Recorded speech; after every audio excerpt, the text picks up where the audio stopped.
Okay, well, welcome everyone. And Leo is our speaker today. Leo studied English language and literature at King's College London, after which he went on to work in private client wealth management in the City of London. Leo supports Fulham Football Club, though at the moment it is the England versus France rugby game in March that is of concern to him. Leo, since last year, you work for a church in the Central Business District in London, and today you are with us to talk about a time for everything, finding meaning in our moments when life leaks away. Thank you, and over to you.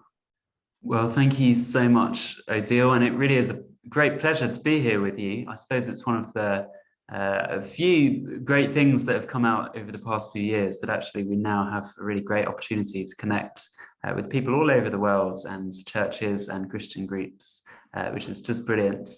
And just before we jump in thinking about our subject today, I've asked John to just actually read some of the verses from the Bible that we'll be studying. So we're going to be looking at the Book of Ecclesiastes, which we'll talk a bit more about. A very ancient work of wisdom literature from the Bible. And I wonder if this isn't your usual practice, you might find it very helpful to have it open in front of you, whether you've got a physical Bible or if you just wanted to Google Ecclesiastes chapter 3, I'm sure it'll be very helpful. But over to you, John, if that's okay, just to read from verses 1 to 15 for us. So Ecclesiastes, so after the Psalms and Proverbs is Ecclesiastes in the Old Testament. So chapter 3, beginning at verse 1.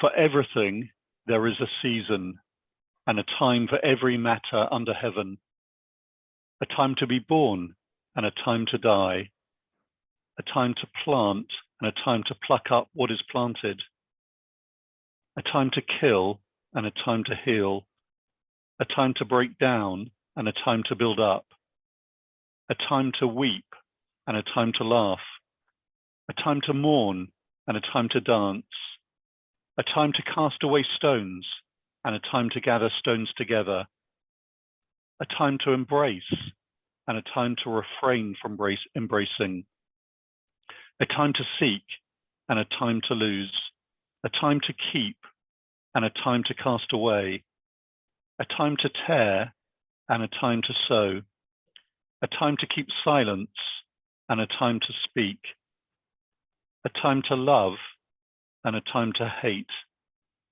a time for war and a time for peace. What gain has a worker from his toil? I have seen the business that God has given to the children of man to be busy with. He has made everything beautiful in its time. Also, he has put eternity into man's heart. Yet, so that he cannot find out what God has done from the beginning to the end. I perceive that there is nothing better for them than to be joyful and to do good as long as they live.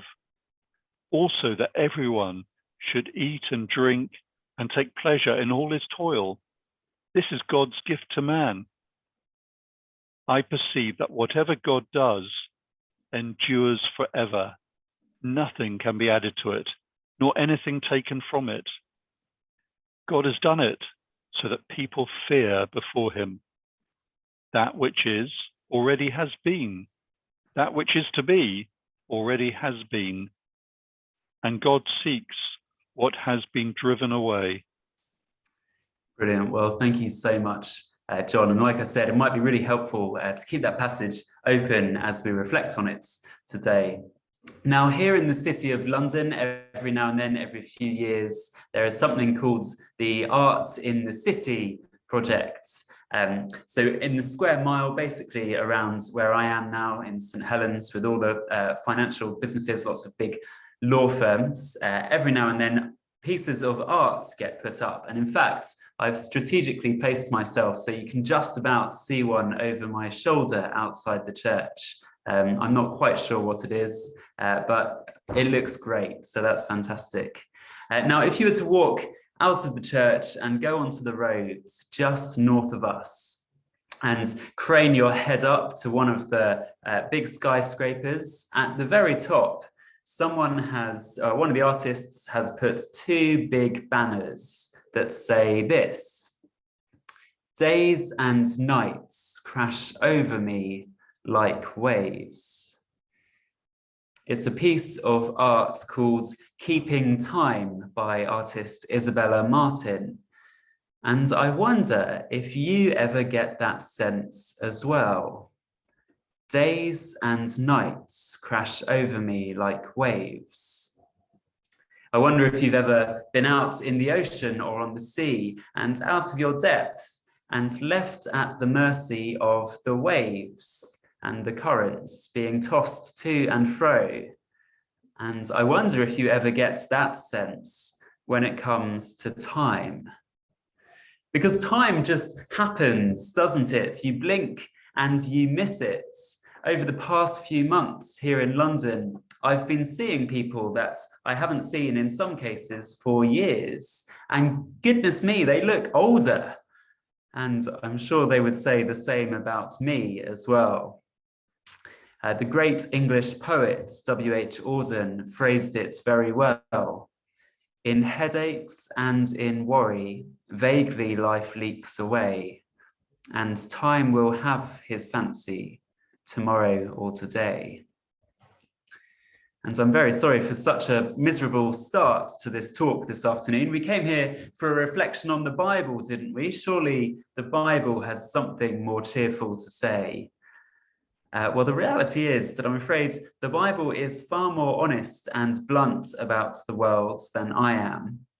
And if you've ever looked at this book of Ecclesiastes before, well, you'll know its very famous verdict: vanity of vanities, vanity of vanities, all is vanity. And that word vanity, it's translated differently depending on the translation. But it's all the same idea. Futility, one translation, meaningless, another, pointless, senseless. And the word in its most literal Hebrew form is quite literally a breath. A breath, a breath. It is all just a breath.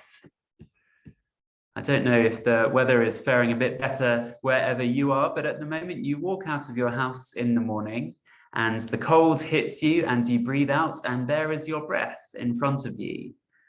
And this book of the Bible says that is your life. There it is, you can see it, but you can't grasp it, you can't control it, you definitely can't take it back. And no sooner has it happened, it's gone. It all fades away and it can't be grasped. And that is your life. And that might not be what you wanted to hear on a lunchtime on a Monday afternoon, but it resonates with us, doesn't it? And I suppose it's tempting to despair at it, to throw our hands up and give up or try and ignore this uncomfortable truth. Surely despair is the only answer to this futile world. Well, today we're looking at this one quite famous passage that John kindly read for us. And we're going to see what it has to say to us in a world which is a mere breath. And we started today thinking about time, and that is exactly what this chapter will be about. And we're going to look at it in two sections, firstly from verses 1 to 9, and look at two different points this passage is saying. And this is the first one. Here's the first thing I want to say this afternoon. Our time is meaningful, but momentary.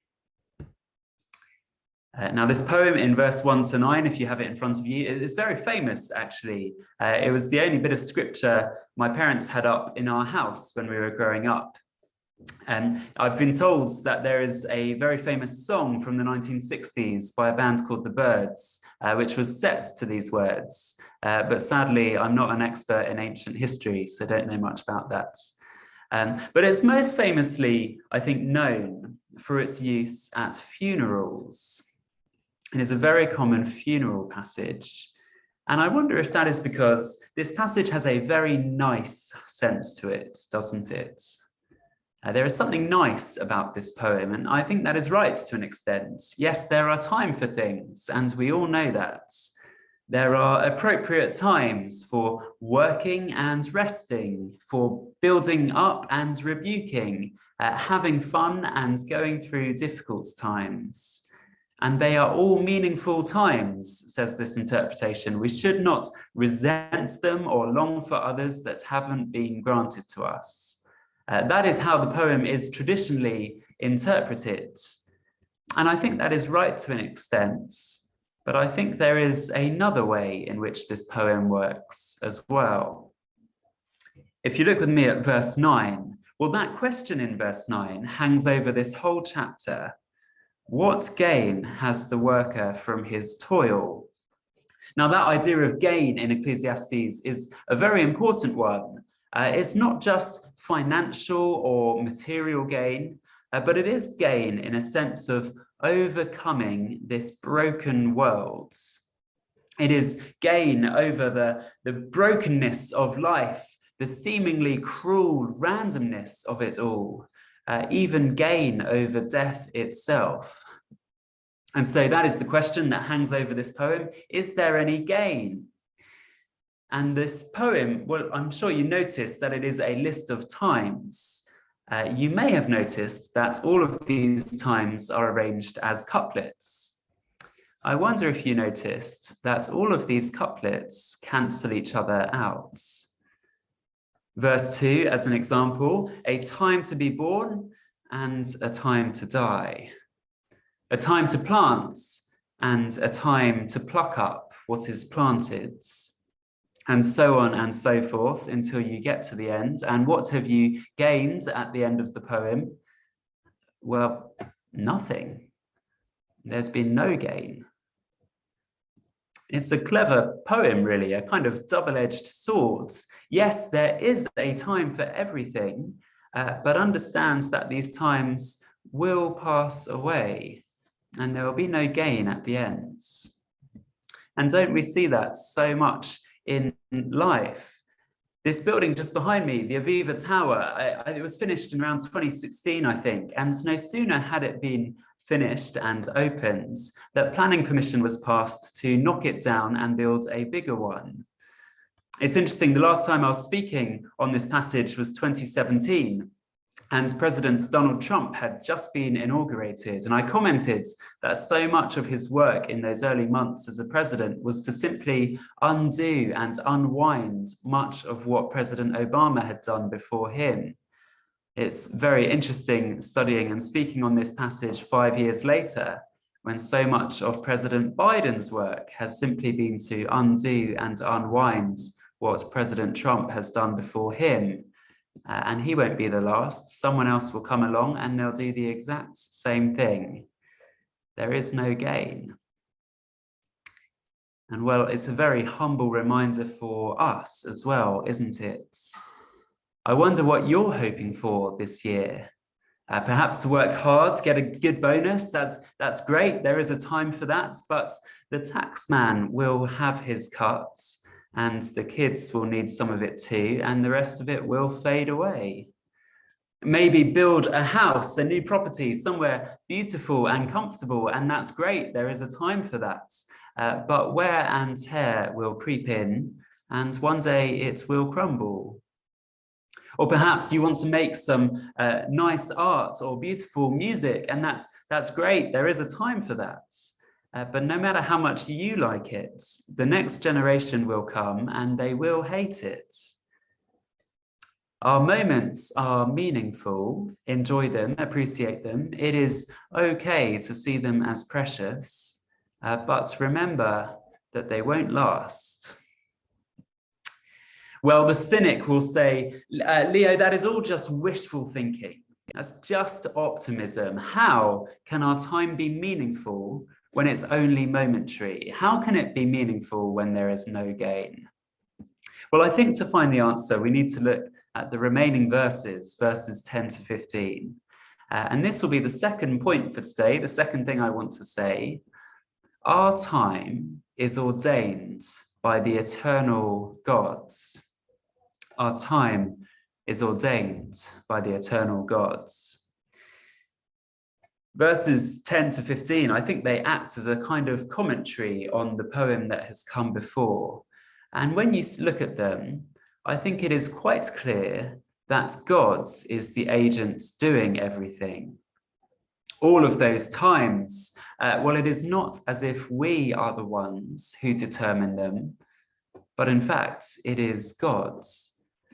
They are ordained for us by the eternal gods. Now, these verses are quite tricky in lots of ways. In fact, the whole book of Ecclesiastes is really actually quite difficult.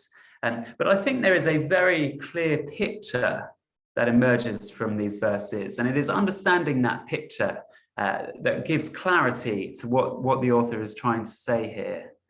And that is the picture of small and finite and fleeting man in comparison to the everlasting, omniscient, and eternal God.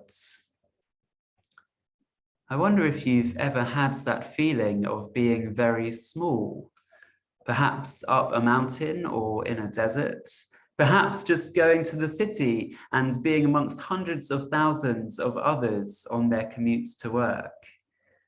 Well, that is the image this passage is trying to evoke.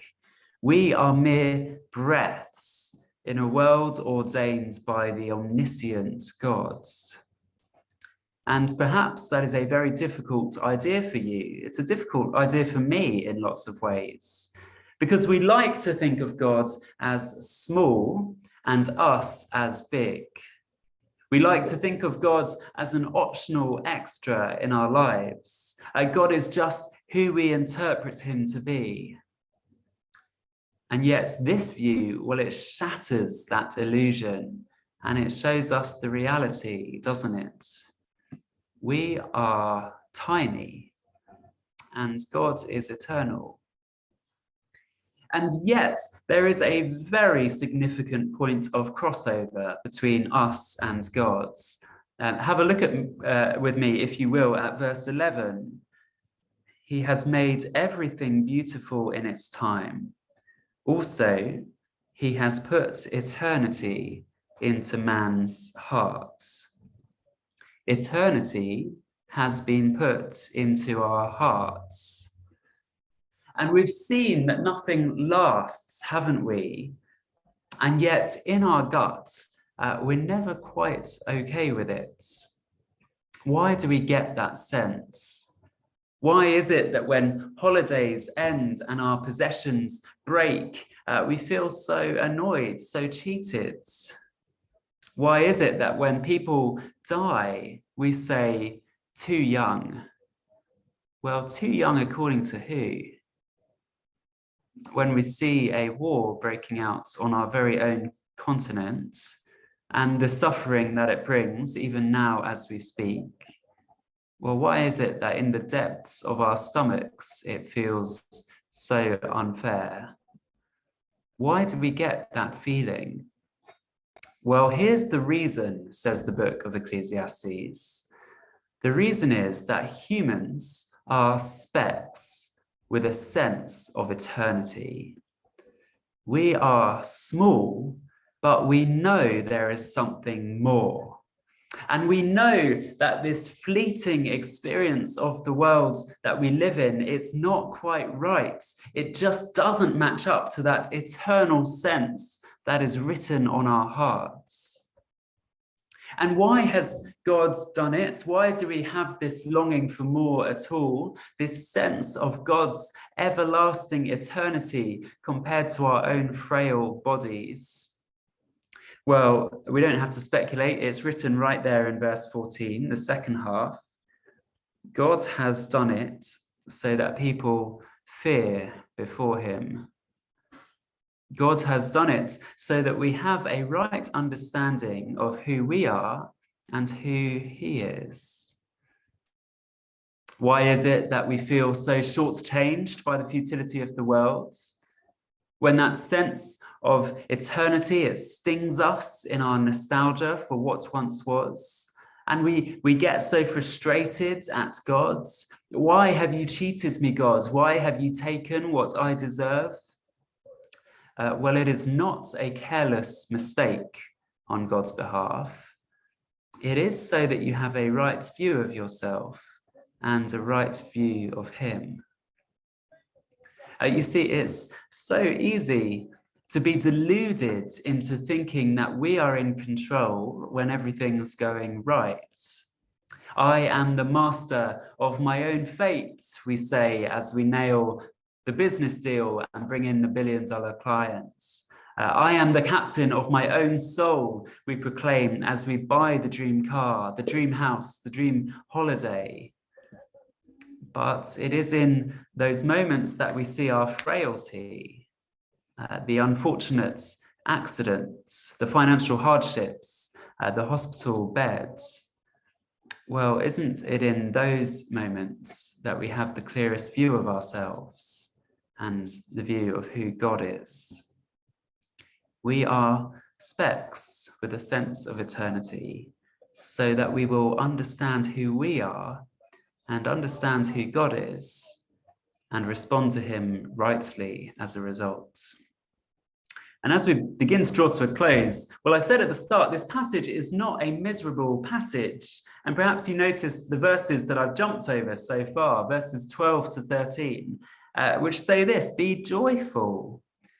This is God's gift to man. You see, as we understand our position in the world, well, the right response is to be thankful to God. When we understand the magnitude of God, we are to be grateful for what he has done for people as tiny as us. Because the reality is that this year will yield no gain for you, not really. But whatever the Lord has apportioned for you this year, well, receive it with thanks. Because you can do nothing really to control what will happen to you this year. I'm sure many things have taken you by surprise already, and God has ordained them all. So give thanks to him as they come. Be joyful when he gives you gifts, and be thankful when the hard times come and things fade and go away. God is the eternal one. Fear him and show him reverence. Well, one very final word before I hand back to Odile. It is easy from this passage alone to mistake God for a distant being, but this is not true. The same God who omnisciently ordains our time is the one who walked this earth 2,000 years ago so that he might be made known. That is Jesus Christ. You see, for those who trust in Jesus, who call themselves Christians, well, the world has not changed. We still live in a crooked world. We are still small and fleeting. Our moments are still momentary, and we still feel the sting of life as it leaks away. And yet we know the God who ordains it all, and we can trust him. We can trust that he guides us through our moments and that he loves us. And if we call ourselves Christians, well, one day when we do meet him, he will welcome us as a friend. Days and nights crash over me like waves, but we have a king who spoke to the waves, and he said, "Be still," and they were, and his name is Jesus. Well, let me hand back over to Odile, and I'd love to get some of your thoughts as well.